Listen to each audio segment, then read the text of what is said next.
28 years ago, a 91-year-old woman in Picayune, Mississippi was stabbed nearly 40 times in her own bed in the middle of the night, leaving an entire community in shock and her 7 children with no answers about who had taken their mother's life. Authorities had suspicions about her grandson from the very beginning, but the evidence was never strong enough to support charges, and the investigation eventually ran out of momentum while the elderly woman's nightgown sat in police storage with no budget available to test the DNA on it. Through all those years, however, her granddaughter refused to stop fighting, writing letters to local, state, and federal authorities, and even to the President of the United States, demanding justice for the grandmother the whole town had loved so deeply they had named a park in her honor. Then a television program stepped in to cover the cost of DNA testing that the small police department could not afford, and the nightgown from 1998 exposed a shocking family secret that left everyone connected to the case stunned. The summer of 1998 settled over Picayune, Mississippi, with the thick, humid heat that defines the South and the unhurried rhythm of a small town in Pearl River County. Houses along Washington Street opened their doors in the evenings to catch whatever breeze they could. Children walked home from the bus stop. Life moved quietly and predictably in a place where people knew their neighbors by name and had little reason to feel uneasy. Leola Jordan was 91 years old, the mother of 7 children, grandmother to many, and a former elementary school teacher. Deputy Rhonda Johnson would later describe her simply, "She would do anything for anyone." Neighbors trusted her to keep an eye on the children getting on and off the school bus. The community of Picayune adored her. A local park had been named in her honor because the town understood that some people, when they are gone, deserve to be remembered in a way that outlasts memory alone. Leola had lived alone in her house on Washington Street for many decades, raising her 7 children there before they grew up and moved on, welcoming her grandchildren back for visits across the years. She had settled into the careful habits of a woman living by herself who took her own security seriously. She always locked the doors. She was not absent-minded or careless. Locking the door before bed was a nightly ritual that never varied. On June 30, 1998, someone entered that house. Leola Jordan's body was discovered inside. Jeremy Magrey, at the time a rookie patrol officer, was dispatched to the scene. Mrs. Jordan was in her bed, wearing her nightgown, in the home she had always kept securely locked. Her murder shook Picayune in the particular way that only a small town can be shaken when the victim is someone everyone knows, the woman who watched the children at the bus stop, the person the community without hesitation called a completely kind soul. The Picayune Police Department opened an investigation and began a journey that would take 23 years to reach any kind of answer. What officers found inside the house on Washington Street made the brutality of the attack impossible to minimize. The autopsy confirmed that Leola Jordan had been stabbed nearly 40 times in her own bed, at the age of 91, while wearing her nightgown. 40 wounds is not the mark of panic or a single impulsive moment. It speaks to someone who did not stop, someone driven by a rage or something even darker that no investigator across those 23 years was ever fully able to explain. Jeremy Magrey, the rookie officer who would eventually rise to the rank of deputy police chief before retiring in 2019, said in a 2014 interview that what he saw inside that house on Washington Street never left him throughout his entire career.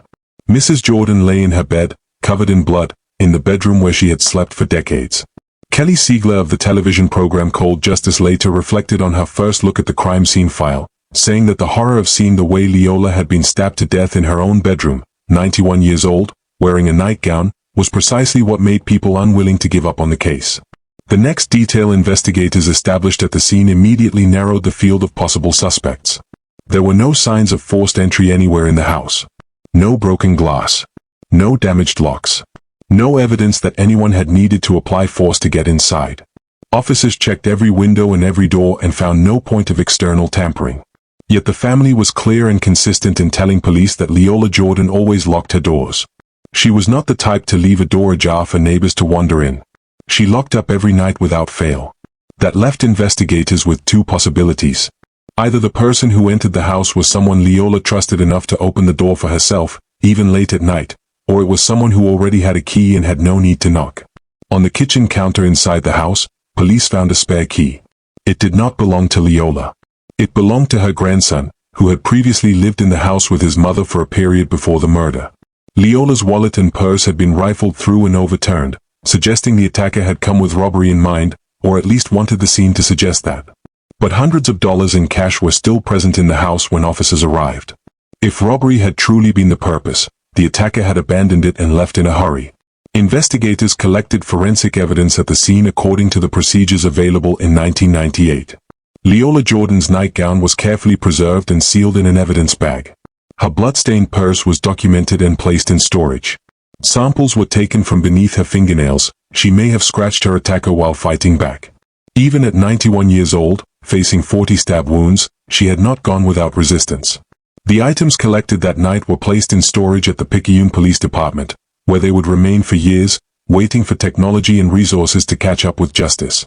Nobody at the time could have known that those items would sit in that storage room for 23 years, or that the nightgown would ultimately be the thing to answer the question that the night of June 30, 1998 had left open: who could enter Leola Jordan's house without forcing their way in, and who had reason to keep stabbing a 91-year-old woman 40 times while she slept? The answer to the first part of that question led investigators to Sergio "Scooby" Williams, Leola's grandson, who had previously lived in the house on Washington Street with his mother, Wanda Williams, for a period before the murder. That history explained why his spare key was sitting on the kitchen counter inside Mrs. Jordan's home on the night of June 30, 1998. From the very first days after the murder, Leola's granddaughter Shauna Jordan told police what she had been hearing in the community. Rumors pointing toward Scooby had begun circulating almost immediately after Mrs. Jordan's funeral.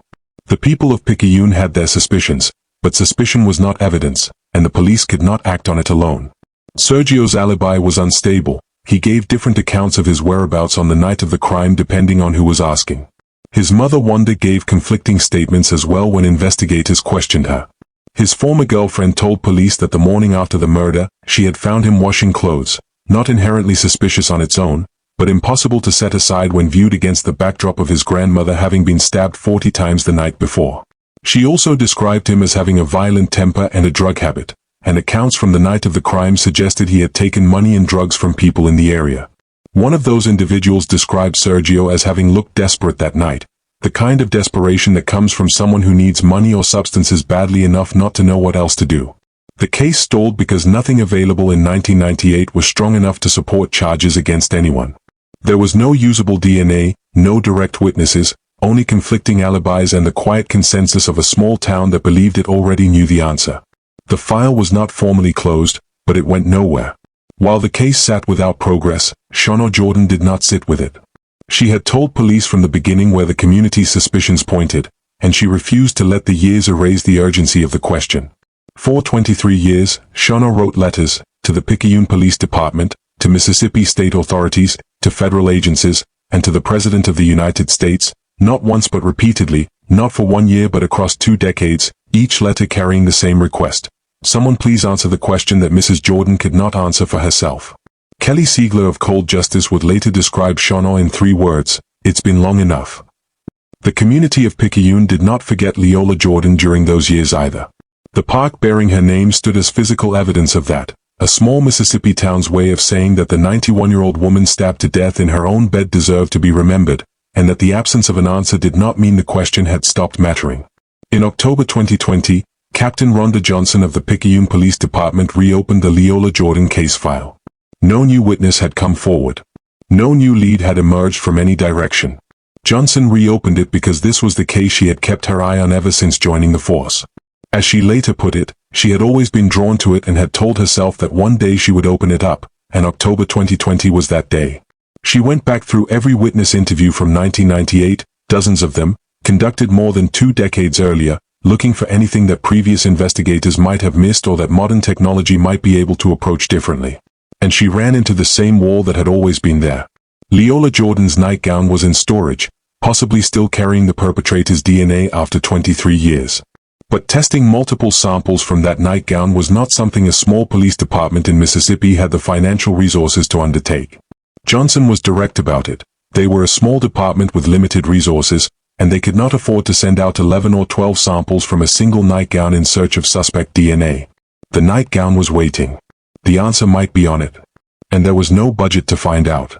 The resource that Captain Johnson needed and the Picayune Police Department could not provide came from an unexpected direction: the Cold Justice program on the Oxygen Channel, led by veteran prosecutor Kelly Siegler and Detective Tonya Ryder. They reached out to the Picayune Police Department after learning about the Leola Jordan case and offered to work alongside local investigators.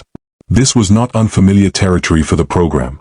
By that point, cold justice had contributed to more than 40 arrests and approximately 20 convictions across the United States, the majority of them cold cases that local departments had lacked the means to pursue any further. When Siegler and Ryder arrived in Picayune and reviewed the case file for the first time, they went back through every witness interview from 1998, asked questions that had not been properly pursued in the more than 2 decades since the crime, and tracked down Jonas Bates, a close friend of Sergio's who had allegedly written a confession letter, locating him in California and arranging an in-person interview.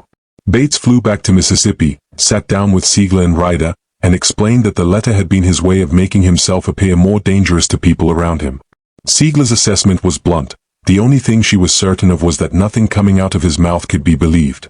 But more consequential than any of the interviews was what cold justice was able to do that Captain Johnson could not do on her own. They covered the full cost of sending multiple samples from Leola Jordan's nightgown to a modern DNA testing laboratory, 11 or 12 samples from the garment a woman had been wearing when she was stabbed nearly 40 times, each one potentially carrying the attacker's genetic material. In March 2021, those samples were sent out. The nightgown had sat in the storage of the Picayune Police Department for 23 years, from the night of June 30, 1998, to March 2021, waiting for this moment. The results came back. DNA was present on Leola Jordan's nightgown, and it matched Sergio Williams, the man who had possessed a spare key to her house, the man whose alibi had never held together, the man who had been washing clothes the morning after his grandmother was stabbed 40 times, the man the Picayune community had quietly suspected since the day of Mrs. Jordan's funeral 23 years earlier. Captain Johnson put it plainly, the DNA was what mattered most. Had the technology available today existed back then, she said, the case would have been solved from the start. She expressed only gratitude that justice for Leola Jordan had finally been possible.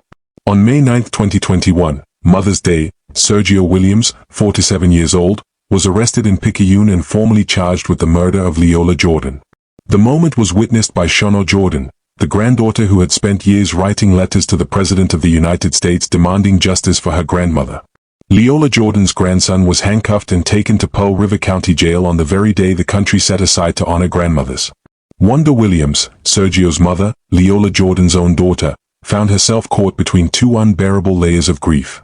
She had already lived through the loss of her mother, stabbed 40 times in her own bed. And now she had to reckon with the suspicion that had surrounded the son she had raised. Wanda told investigators that over the years she had heard the rumors circulating through Picayune, that her son had been involved in Mrs. Jordan's death, but that she had never asked him directly. She had never posed the question whose honest answer could finish destroying what remained of her family. She said she did not believe he had done it. That is what a mother says. It is also what someone who cannot bring themselves to want the real answer says. The DNA found on her mother's nightgown removed any remaining room for that uncertainty. When word of the arrest spread through Picayune on May 9, 2021, the small Mississippi community was confronted with what many had quietly believed since the day of Leola Jordan's funeral 23 years before. The grandson of the woman the whole town had loved, the woman who kept watch over the children at the bus stop, the woman the community had honored with a park, had stabbed her nearly 40 times in her own bed. The park named after Leola Jordan still stands in Picayune. The answer, arriving after 23 years, did not undo anything. But it closed a question that had hung over a community of neighbors for far too long. The Leola Jordan case leaves behind 3 lessons directly applicable to any family in America living with an unsolved cold case. The first comes from Captain Johnson's own words. She acknowledged plainly that her department was small, that its resources were limited, and that it could not afford on its own to send out and test 11 or 12 samples from a single piece of evidence in search of suspect DNA. This is not a problem unique to Picayune.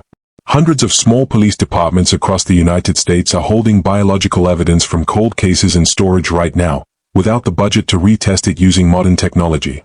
If your loved one is a cold case victim in a small town and the local department lacks the means to move forward, seek out non-profit organizations that specialize in supporting cold case families. There are organizations capable of connecting families with DNA testing laboratories or with investigative assistance programs of the kind that cold justice provided for the Jordan family. The second lesson comes from the unlocked door that was never forced open. Leola Jordan always locked her home, and there were no signs of forced entry anywhere at the scene. That single fact immediately reduced the list of possible suspects to people she trusted enough to open the door for herself late at night, or people who already had a key. If you have an elderly relative living alone, do not assume you know who holds spare keys to their home. Know with certainty. Consider changing the locks on a regular basis, or installing smart locks capable of recording who enters and when. The third lesson belongs to the nightgown itself. Biological evidence does not expire when it is properly preserved. Leola Jordan's nightgown spent 23 years in a storage room, and the DNA on it remained intact and viable enough to identify the suspect when the right technology was finally applied to it. If your loved one is a cold case victim, ask the investigating agency a direct question. Is the biological evidence from this case still preserved, and has it been retested with current DNA technology? Because the answer to that question could be the difference between 23 years of silence and the day the truth finally surfaces. If you have watched this far, leave a comment and let us know where you are watching from, and subscribe so you do not miss the stories still to come.